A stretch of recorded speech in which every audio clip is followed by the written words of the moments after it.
નમસ્કાર મિત્રો, જય શ્રી કૃષ્ણ. સ્વાગત છે ફરી એક વખત આપનું આપણી યુટ્યુબ ચેનલ ભક્તિ કીર્તન સંગ્રહમાં. મિત્રો, એવું માનવામાં આવે છે કે જે વ્યક્તિ પવિત્ર પુરુષોત્તમ માસમાં શ્રદ્ધાપૂર્વક વ્રત કરે છે, ઉપવાસ કરે છે, તેના જન્મો જન્માંતરના પાપો અને દુષ્કર્મો ભગવાનની કૃપાથી નાશ થાય છે. આ પુરુષોત્તમ મહિનાના સ્વામી સ્વયં શ્રી હરિ વિષ્ણુ છે. તેથી આ સમયગાળા દરમિયાન કરેલું જપ, તપ અને દાન ક્યારેય વ્યર્થ જતું નથી. અક્ષય પુણ્ય ફળની પ્રાપ્તિ થાય છે. તથા જે ભક્તો આ માસમાં વ્રત કે ઉપવાસ નથી કરી શકતા, માત્ર પુરુષોત્તમ માસના નિયમોનું પાલન કરે છે, ભગવાન તેમની પણ મનોકામના પૂર્ણ કરે છે. તથા કહેવાય છે કે જે લોકો નિત્ય પુરુષોત્તમ માસની કથા વાર્તા સાંભળે છે, ભગવાન તેના જીવનમાં આવતી સમસ્યા દૂર કરે છે. અને એટલા માટે જ આપણે નિત્ય આ પુરુષોત્તમ માસની કથા વાર્તા સાંભળીએ છીએ કે જેમાંથી અત્યાર સુધી આપણે પુરુષોત્તમ માસ મહાત્મય કથાના 6 અધ્યાય સાંભળ્યા અને આજે 7મો અધ્યાય સાંભળીશું તથા પુરુષોત્તમ માસની વાર્તા પણ સાંભળીશું. તો અંત સુધી મારી સાથે જોડાયેલા રહેજો. વિડીયો પસંદ આવે તો કોમેન્ટ સેક્શનમાં એક વખત પુરુષોત્તમ માસ નિમિત્તે જય શ્રી કૃષ્ણ લખજો. અને જો આપને નિત્ય ઘર બેઠા અનેક તીર્થ સ્થળોના દર્શન કરવા હોય તો વોટ્સએપમાં અમારું ગ્રુપ છે કે જેમાં અમે દર્શન કરાવીએ છીએ. તો તેમાં જોડાવા માટે અહીંયા જે વોટ્સએપ નંબર લખેલો છે તેના ઉપર આપ અમને જય શ્રી કૃષ્ણ લખીને મોકલી આપજો. એટલે આપ તે ગ્રુપમાં જોઈન થઈ શકશો અને પછી આપ પણ તે દર્શનનો લાવો લઈ શકશો. તો આવો, હું આપનો જાજો સમય ન લેતા આપણે આ વિડીયોની શરૂઆત કરીએ. અતઃ શ્રી પુરુષોત્તમ માસ મહાત્મય કથાયામ સપ્તમો અધ્યાય મલમાસનું પુરુષોત્તમ માસ થવું. સૂત પુરાણી બોલ્યા કે હે મુનિ શ્રેષ્ઠો, પછી શ્રી કૃષ્ણ ભગવાને શ્રી વિષ્ણુ ભગવાનને કહ્યું કે તમે મલમાસને લઈને અહીં આવ્યા છો તે ઠીક જ કર્યું છે. એનું જીવન ઝેર બની ગયું છે. એનું કારણ એ કે તે સૂર્યની સંક્રાંતિથી રહિત માસ છે અને તેને શુભ કાર્યો માટે વર્જિત ગણવામાં આવ્યો છે. જેઓ સ્વામીપણાથી છકી ગયા છે તે મહિનાઓ તેનો તિરસ્કાર કરે છે. આથી હું મારા જે બધા ગુણો છે, કીર્તિ છે, મહિમા છે, ઐશ્વર્ય છે કે જેને લીધે લોકો મને પુરુષોત્તમ કહીને વંદે છે, તે મારા બધાય ગુણોનું આ અધિક માસને દાન કરું છું. આપ એને લઈને મારી સમક્ષ આવ્યા એટલે તમારા માન ખાતર એના દુઃખનો સર્વભાર મારે માથે લઈ લઉં છું. એનો કોઈ સ્વામી નથી, તો આજથી હું એનો સ્વામી અધિષ્ઠાતા દેવ છું. આજથી આ અધિક માસને સૌ પુરુષોત્તમ માસ તરીકે ઓળખશે. પતિત પાવન પુરુષોત્તમ માસથી જગતના લોકો સુખ સમૃદ્ધિ પામશે અને ભવસાગર તરી જશે. આ પવિત્ર પુરુષોત્તમ માસમાં તીર્થયાત્રા કરનારને, તીર્થસ્થાન કરનારને, પુરુષોત્તમ વ્રત કરનારને, દાન કરનારને, પુરુષોત્તમ મહાત્મય સાંભળનારને સુખ, શાંતિ, સંપત્તિ અને મોક્ષ મળશે. આ અધિક માસને પુરુષોત્તમ નામાભિધાન આપી મેં મારા સમાન ગણ્યો છે, એટલે તે તમામ મહિનાઓનો અધિપતિ ગણાશે. જે કોઈ શ્રદ્ધાપૂર્વક પુરુષોત્તમ માસને પૂજશે તેના રોગ શોક શમી જશે, આદિ વ્યાધિ ઉપાધિ ટળી જશે. પુરુષોત્તમને ભજશે તેને દુઃખનો પડછાયો જોવા નહીં મળે અને દરિદ્રતાનું નામો નિશાન મટી જશે. જે આ પુરુષોત્તમ માસનું વિધિપૂર્વક પૂજન કરશે તેના સઘળા પાપો બળીને ભસ્મ થઈ જશે અને તે મને પામશે. યોગીઓ, તપસ્વીઓ અને સંયમી બળો આ પુનિત ધામમાં આવી શકતા નથી, પણ જે અધિક માસમાં પુરુષોત્તમ વ્રત કરશે તે સરળતાથી ગોલોકમાં આવી શકશે.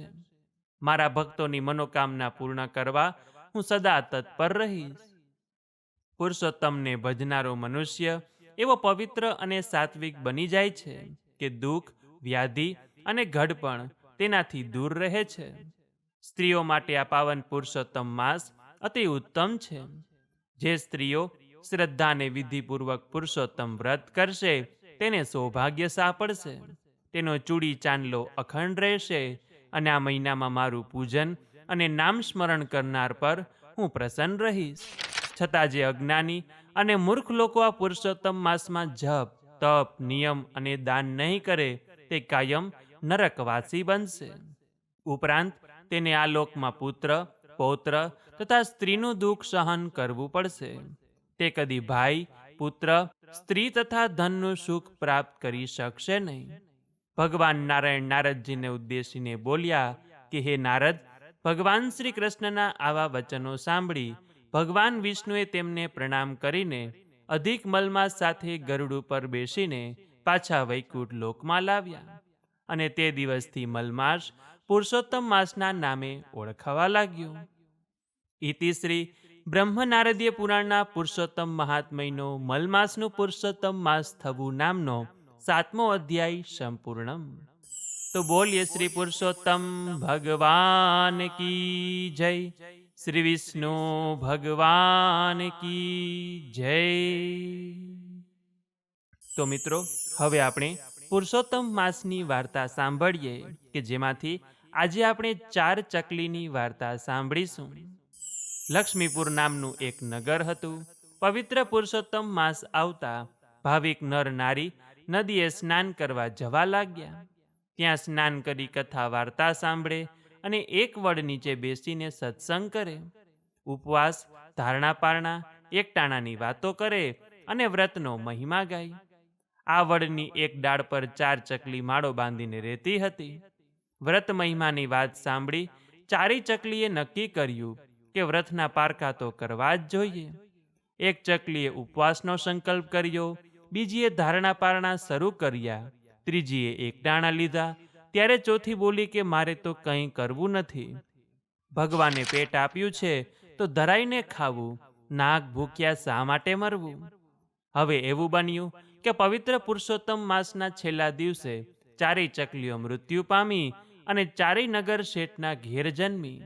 શેઠને સંતાનમાં એક દીકરો જ હતો. વારાફરતી 4 લક્ષ્મી જન્મી, તેથી શેઠના આનંદનો પાર ન રહ્યો. 4 દીકરીને 5મો દીકરો લાડે કોડે ઉછરવા લાગ્યા.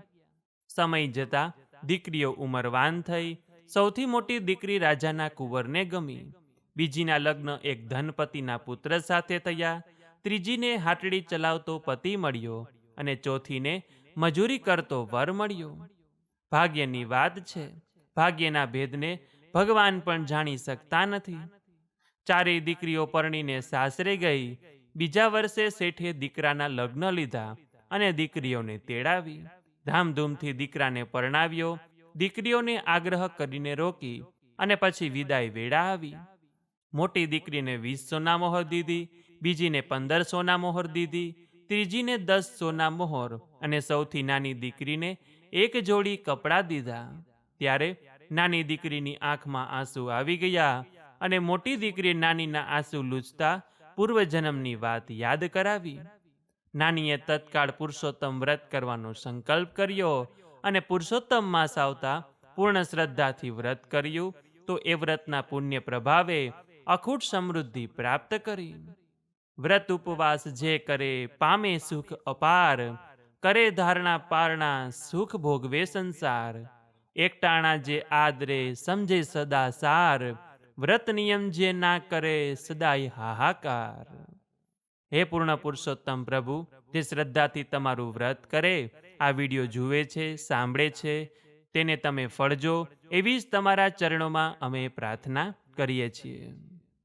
તો મિત્રો, આ વાર્તા ઉપરથી આપણને એ શીખ મળે કે આપણા વર્તમાન સુખ અને દુઃખ એ આપણા ભૂતકાળના કર્મોનું પરિણામ છે. એટલા માટે જો આપણે આપણું ભવિષ્ય સુધારવું હોય તો આપણે વર્તમાનમાં સારા કાર્યો કરીએ, ભગવાનના જપ તપ કરીએ, તો ભવિષ્યમાં અથવા તો આવતા જન્મમાં આપને તેનું સારું ફળ અવશ્ય મળશે. તો બોલીએ પુરુષોત્તમ ભગવાન કી જય, શ્રી વિષ્ણુ ભગવાન કી જય.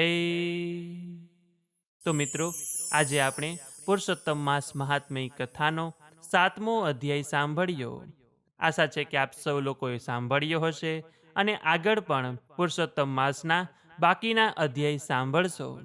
તથા પુરુષોત્તમ માસમાં નિત્ય જે ભગવાનના પાઠ કરવાના હોય તે પણ આપ કરતા હશો. તો આ વિડીયો પસંદ આવ્યો હોય તો લાઈક કરી તમારા મિત્રોને મોકલી, અમારી ચેનલમાં નવા હોય તો સબસ્ક્રાઈબ કરવાનું ભૂલતા નહીં કે જેથી આવનાર અવનવા વિડીયો આપ સૌને મળતા રહે. તો આ સાથે હવે મને રજા આપો. મળીશું ફરીથી એક નવા વિડીયોમાં. ત્યાં સુધી આપ સૌ લોકોને અમારી ચેનલના જય શ્રી કૃષ્ણ. ધન્યવાદ. મારી સાથે જોડાઈ રહેવા બદલ, મને સાંભળવા બદલ આપ સૌ લોકોનો ખૂબ ખૂબ આભાર.